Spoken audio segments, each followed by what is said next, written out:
Hello and welcome to another Demon 212 Wii U review. Today I'm going to be taking a look at Nintendo Land, which after spending a large amount of the time last night playing it around my brother's, it's something that I honestly didn't expect to like the majority of it. I thought there'll be a couple mini games I'm sure that I'll like, but I actually think it's a solid title. It's not so much a solid title in the way of this is like an epic must-buy game or anything, but it's a nice get-to-grips with the console. It teaches you what it can do. Some of the mini games are really good and do deserve their own full-fledged eShop game. So, for example, I would kill to get a Luigi's Mansion game from this game here, where it's a multiplayer chase them around type thing, where you get different types of ghosts that do different abilities, and you can get different powers for the humans, and you can get loads of different courses.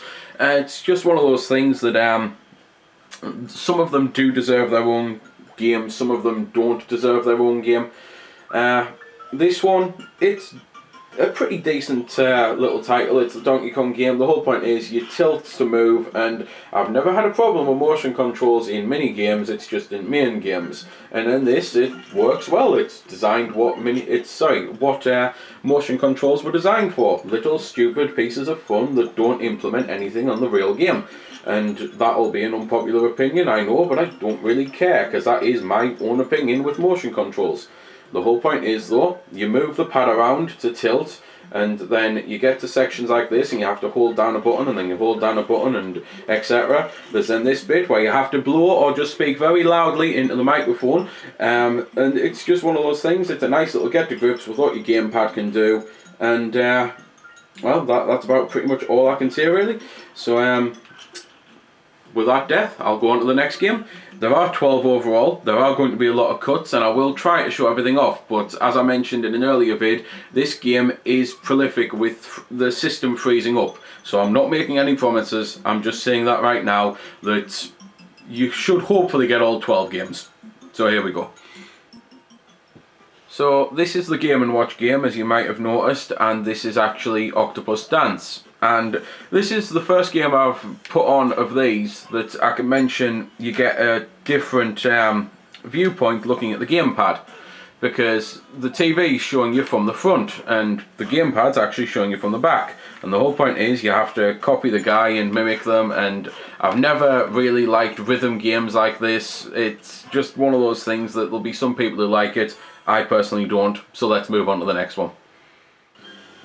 So I've shown off Octopus Dance, and the Donkey Kong game is Crash Course. That was the one that I couldn't remember. This is Metroid Blast, which basically you've got flying sections, you've got ground sections, and it's probably the biggest of the mini games because you've got quite a bit you can actually do with it. The gamepad is a totally different viewpoint and to the TV screen, and I apologise for probably the footage that you're seeing of just me aimlessly wandering around flying, but this is one that I don't think the air parts do play very well at all. Anyway, as I say, by it being the biggest is probably saying the most, because there's a huge mission mode to play. There's then multiplayer modes to play where you've got the flying sections, Land V. You've got ground battles, which I'm going to cut into next, because this is pretty much a mini game of two parts really. So before I say anything else, I'll just move on to that. Well, these are the ground battle parts of Metroid. Basically, you can only move on the screen that you can see, or you can hold a button to fully move around, and then you've got a button to shoot, and then you've got Z, which zooms in and does stuff here, which just teleported us, and you've got to be able to see the... Z is your morph ball that teleports you as well. C is zoom in, my mistake. It's because I'm used to PC, Z being zoom. The gamepad shows you where the token that you've got to collect is, so everyone's got to be able to see it. I personally think the majority of the Metroid game, I can't stand it. I don't like the flying bits. I don't like having to look at the gamepad whilst looking at the screen, and it means that I've just been jumped there by my brother just trying to find where the next token is. It's just one of those things. I personally can't stand this minigame. So, on to the next one.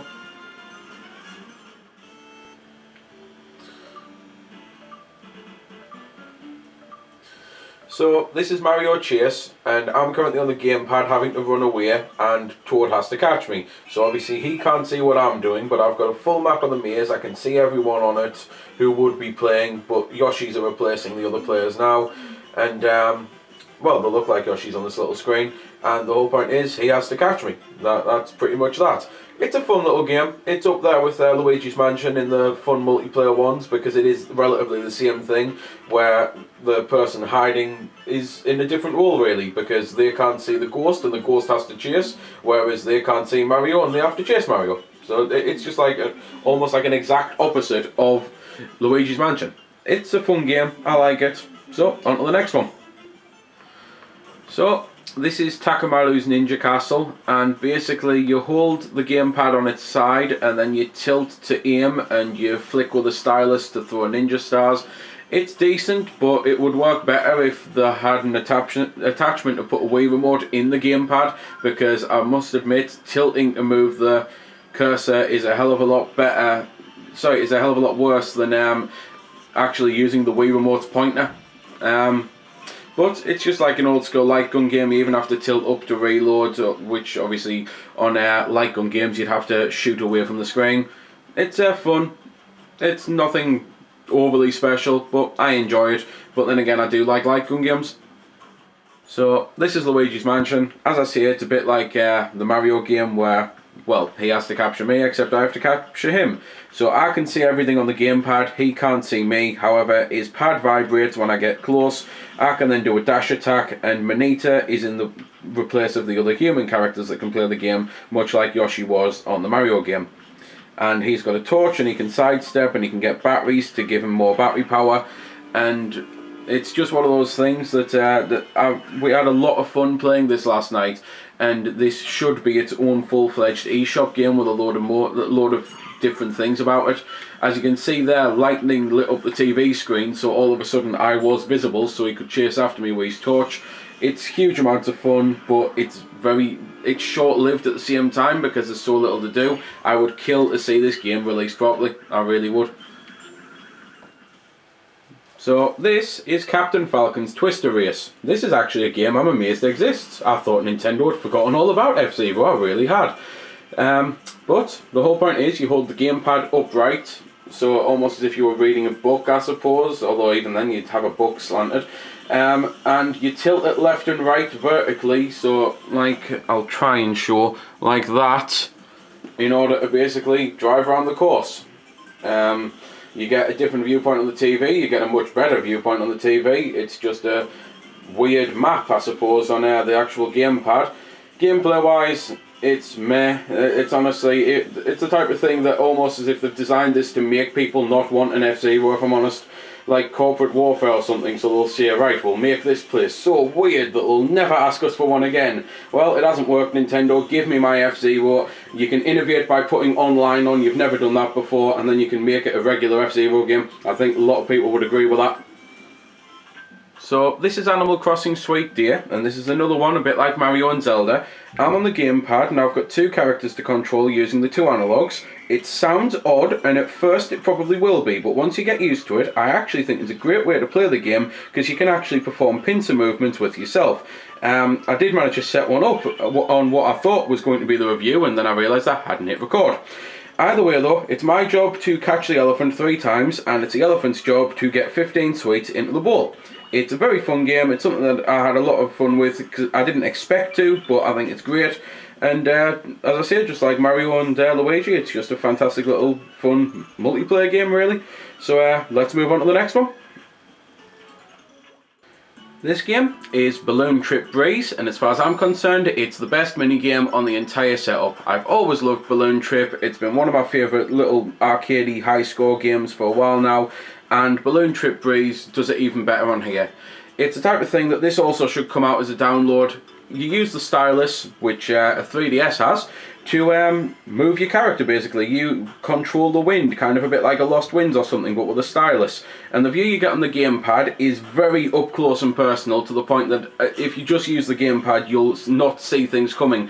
Because you'll have just seen me get hit by an enemy there. I didn't see that enemy. So it's one of those that it takes a little bit of a while to get used to playing it on the TV whilst aiming on the screen. Thankfully though, you can push anywhere on the screen, so you don't actually have to push your character. It controls great. It will be a great little 3DS eShop title to download. The whole point is you fly around, you collect balloons, you kill the enemies that come up, you avoid the enemies that can't be killed, like the big fish and that, and you get to the end of the level, land on the podium, you get more points, and you just keep going through. And as you can see there, I've went from morning to evening. You do get night, and the weather changes when it's absolutely pouring down the rain and that. It's just an awesome title, and it's one that I had high hopes for because I'm a big Balloon Trip fan, and they've absolutely surpassed my thoughts as to what they could do with the game. So this is Yoshi's Fruit Cart, and the whole point is you use the stylus to draw a line from the starting line to the goal, and you've got to try and incorporate getting the fruit too. However, the fruit only appear on the TV screen, so it's pretty much guesswork, and I am amazed I did that so well on my first go. It's the type of thing that I'd imagine I'd have to keep setting up over and over again. And as you can see, it does get harder, but you do just basically have to try and match up your path to try and get the fruits. And I'd imagine you can also probably be stupid and draw a huge roundabout line, but yeah, there we go, I've missed one straight away. And it's a fun little game. It does work well. It's the type of thing that it uses thought. Basically, it's not a, well, the game holds your hand, you've got to think about it, and you get lives, so you only get multiple chances to do it. So yeah, it works well. On to the next one. So this is Legend of Zelda Battle Quest. I'm on the 2-player mode, so my brother's got a Wii remote and he can raise his shield and swing about with a sword, and I can move the gamepad to aim my arrows and pull down on the right analog to charge my arrows up and fire them. And it actually plays surprisingly well. It's one of those, my brother doesn't usually speak, but I am going to have to apologise in advance and ask his opinion in a minute for what the sword plays like, because I've only played on the gamepad for the fact that I can play with arrows and that, and it's just like the light gun game, I suppose. You have to tilt down to reload your arrows once you've run out of them, and you get an energy limit on that.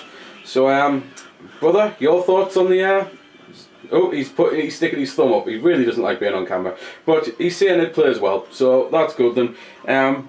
Yeah, that's a surprise. I honestly expected to hate this game, and it is actually a decent little title. So on to the final game, which I believe is the Pikmin one.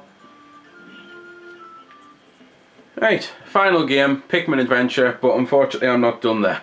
So, Pikmin Adventure, you've got Pikmin and you flick the, well, you can flick the touchscreen, do an attack yourself as Olimar, and you can tap the touchscreen to throw your Pikmin, and it's multiplayer as well. You can play it with another person. You've then got ZL, or you can touch to do a whistle and call your Pikmin back, and it's one of them. It plays okay for a Pikmin game, but my little brother, who is Pikmin obsessed, got bored with it after 5 minutes. And I'm not so much Pikmin obsessed. I liked 1 and hated 2, and the brother I'm currently playing with this with is the one who owns the console, and I believe his thoughts are this is the worst game on Nintendo Land, at least until he saw Octopus Dance. So it's one of those. It's a bit weird. You've got a guy who doesn't like Pikmin, obviously doesn't like it. A guy who kind of likes Pikmin is not keen on it. And a guy who loves Pikmin really isn't keen on it. So I don't know. Maybe it's just us. But personally, it's a bit boring. It's a bit samey. You go around, you can smash blocks to get nectar to level up. And then you can fight enemies and fight bosses and that to exit the area. And you've got a timer and things telling you how fast you've done it and you score on that. So anyway, so that I'm not doing another cut though while I'm doing this, because it is a relatively long level I suppose, I'm going to mention the other things about the game. Obviously this has already had probably 12 or 13 cuts in it, thanks to Metroid having 2 unique modes, the flying and the ground bits. A load of the games do have loads of different options to play them. I couldn't cover it because quite simply my brother told me straight that if it had 27 cuts, I'll kill you. And it therefore means that some of the games do play slightly different with 1 player than 2 player, and some of them have different modes, like time attack modes and things like that. There's just a whole heap of stuff to do. It's the type of thing that if you get the game and you don't like one aspect of it, I'll be amazed, because it really has tried to do something for everyone. There's stuff that I love that my brother doesn't like, there's stuff that he loves that I don't like, there's stuff that our little brother loves, you know what I mean? It's just one of those things. It's huge in its whole scale of things. It's even got pretty much, the only way I would describe it would be a full achievement system, because you can get stamps for doing certain objectives in the game, and the stamps will unlock things like we unlocked a stamp last night that give us a crank for the Donkey Kong game. It's outside of the Donkey Kong game, and you can spin the crank. Why? Because you may want to spin that crank. It's just zany all the way through, and so it's one of those things that I've been pleasantly surprised with this. This is one of the games that me and a lot of my mates immediately said, oh look, it's another Wii player. This is going to be yet another mini-game compilation of shovelware and things, because we'd experienced the Wii, and well, let's be honest, the Wii was mainly dominated by casual shovelware titles. But I can honestly say I have not just been pleasantly surprised, I've been really surprised. This has been a fantastic title with a load of greatness to it. It's just a shame that I really can't stand Octopus Dance. So, it's like I said in the Mario vid, I can't really see if it's worth buying the console for, but it's worth getting if you've got the console. The only other things I've just realised I probably should mention, because my brother had a go at me for not mentioning, so it's his fault for this extra cut, is the Plaza. It's one of those, I didn't really want to show it, because at the end of the day when you go to a theme park, do you talk about the area or the attractions? The whole point is, though, the Plaza, you can meet up with people who can put different messages up from different countries. You can go to the game separately, or you can hit the Y button and it'll bring up a full menu of all the games and an attraction tour, which is kind of like Mario Party, I suppose. You play the attraction tour, you tell it how many people you want to play, and then it'll just give you a course and series of games. It'll just give you them. So it's I suppose a party mode for if you decide, well, we can't really think of what to play, so right, we'll just play for 15 minutes with 3 rounds, or you know, it's just one of those things. It just gives you things to do. So yeah, that's the Plaza itself then. So there we go then. That's been the review. I hope you found it helpful. I don't score the games because that's based purely on opinion, so instead I'll leave you to make your own mind up. So thanks for watching, and if you've got any questions about the game that I didn't answer in the vid, or that hasn't been answered in the comments, then feel free to ask and I'll help if I can. Also, if you did find it helpful, don't forget to check out my channel, because there's plenty more like this up there, and don't forget to subscribe because there'll be plenty more to come as well. So until next time, this has been Demon212, signing off.